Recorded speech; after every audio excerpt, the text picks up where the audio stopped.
to talk about something.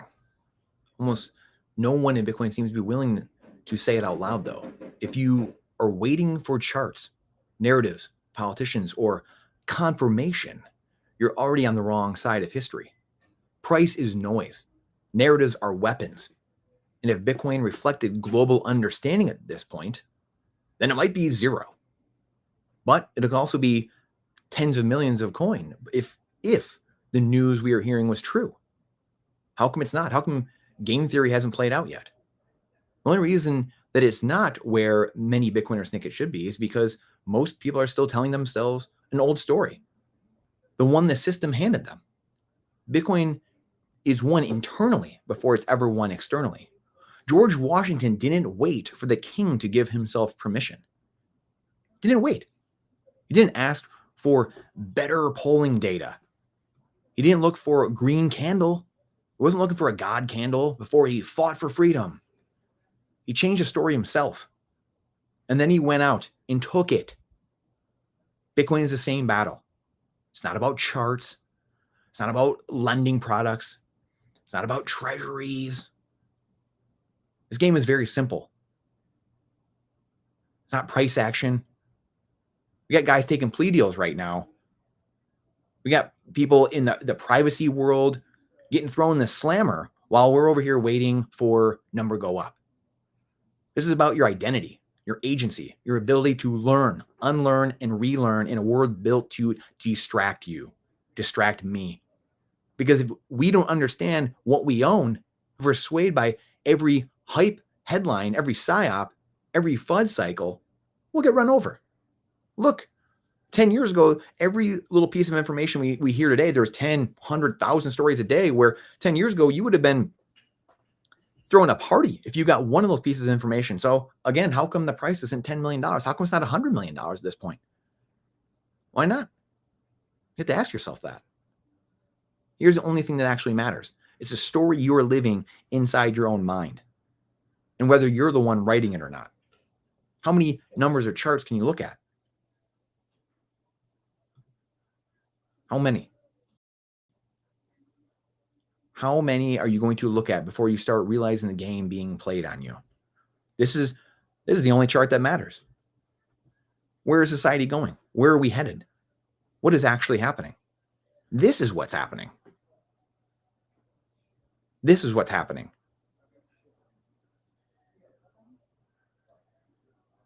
Everyone's asking why Bitcoin crashed. If you're already asking that, then you already got played. Retail isn't late, it's missing. Retail has been hypnotized by the distractions. Bitcoiners just hypnotized by the distractions. AI hype, altcoins, political chaos. They're not stacking, their will is broken. That's the whole point. The system is designed to break your will.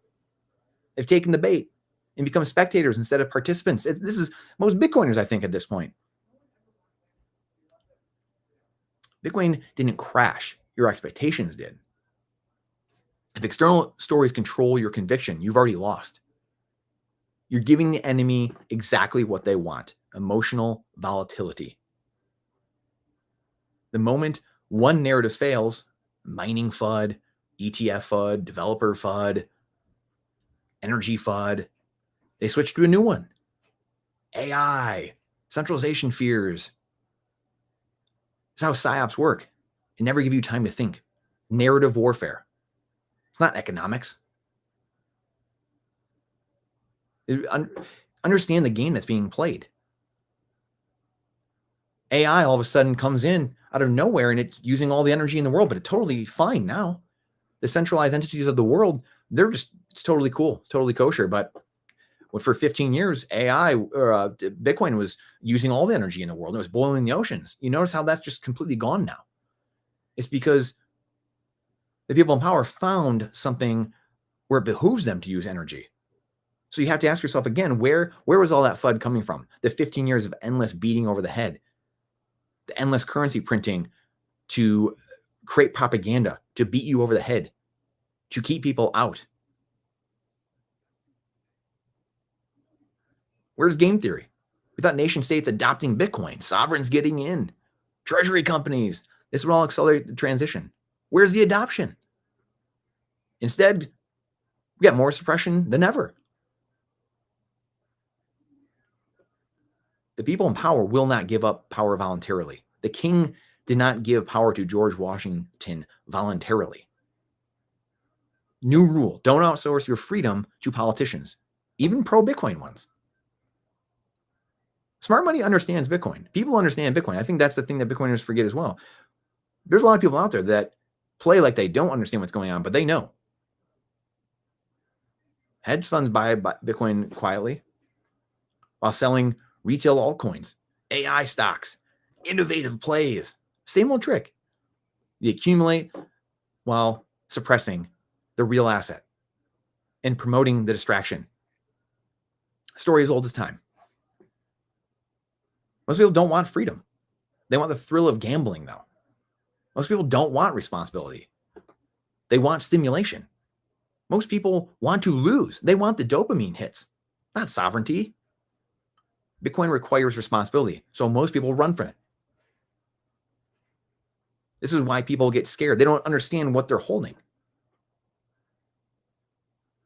Most Americans were never raised in a freedom mindset.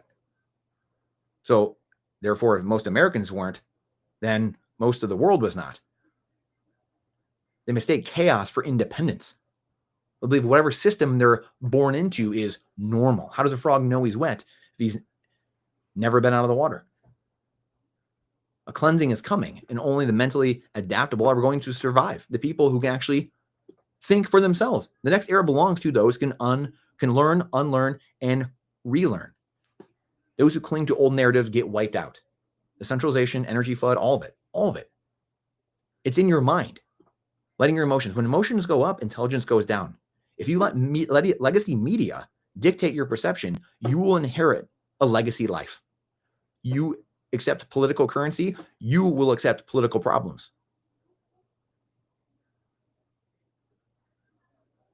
Broken incentives are what are manipulating society and creating all the noise.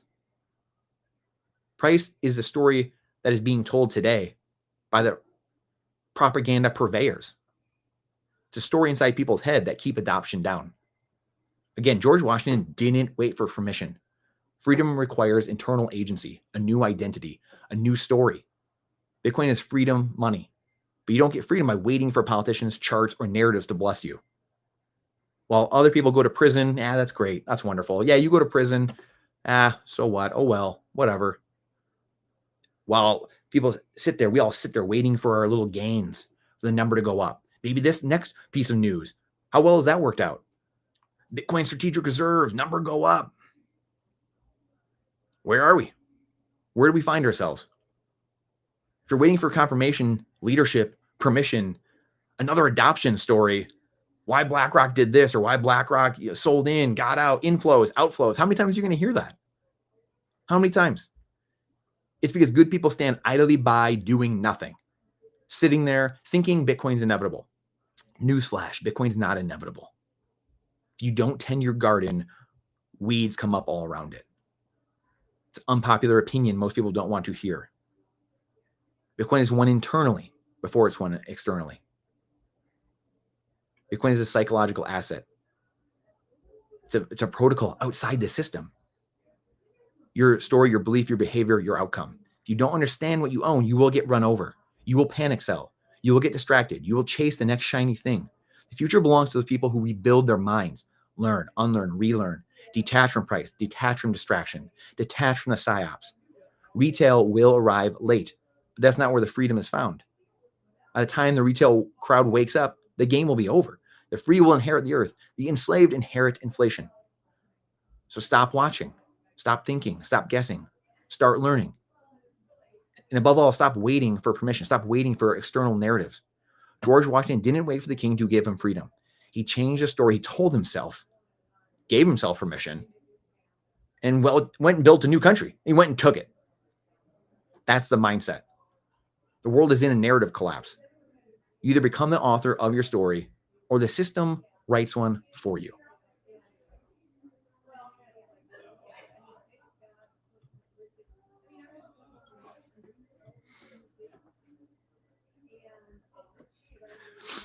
Exactly. Retail is broken and unemployed. And that's the problem. Richard, good to see you. Good to see you. Appreciate all of you. Have a wonderful weekend. Check the videos we have, the other lives we've done, explaining what's going on this week. Go touch some grass. Don't get crazy. Good times are ahead.